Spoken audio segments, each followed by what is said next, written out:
মুসলিমদের প্রথম কিবলা কোনটা বলেন? বাইতুল আকসা। বলেন আস্তাগফিরুল্লাহ, নাউযুবিল্লাহ বলেন। এই যে প্রশ্ন, বাইতুল আকসা প্রথম কিবলা, তাহলে কাবা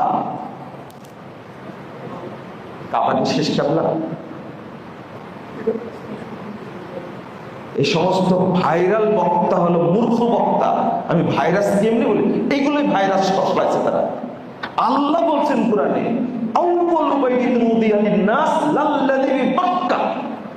প্রথম ইবাদতের ঘর তৈরি করা হয়েছে মক্কায়, আর তার 40 বছর পরে তৈরি হয়েছে বাইতুল আকসা।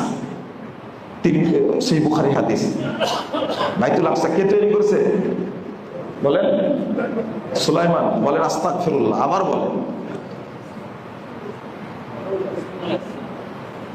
ইব্রাহিম আলাইহিস সালাম। কে বললো? আপনি।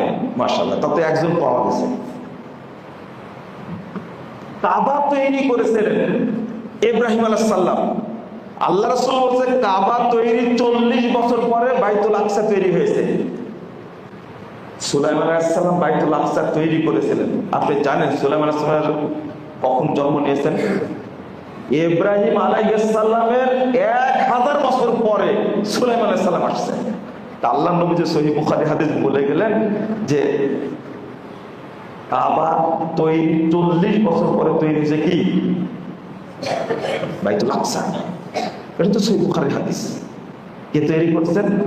ইব্রাহিম আলাইহিস সালাম অথবা ইয়াকুব আলাইহিস সালাম। মনে থাকবে? 1000 বছর পরে এসে সুলাইমান আলাইহিস সালাম এটা কি করলেন? সংস্কার করলেন। এই ইতিহাসটা ঘোরানোর কারণ কি জানেন? এই ঘোরানোর কারণ হলো ইহুদিরা দাবি করে যে এই বাইতুল আকসা হলো আমাদের ইহুদিদের, এবং এই দাবির কারণে তারা সেটা দখল করে আছে।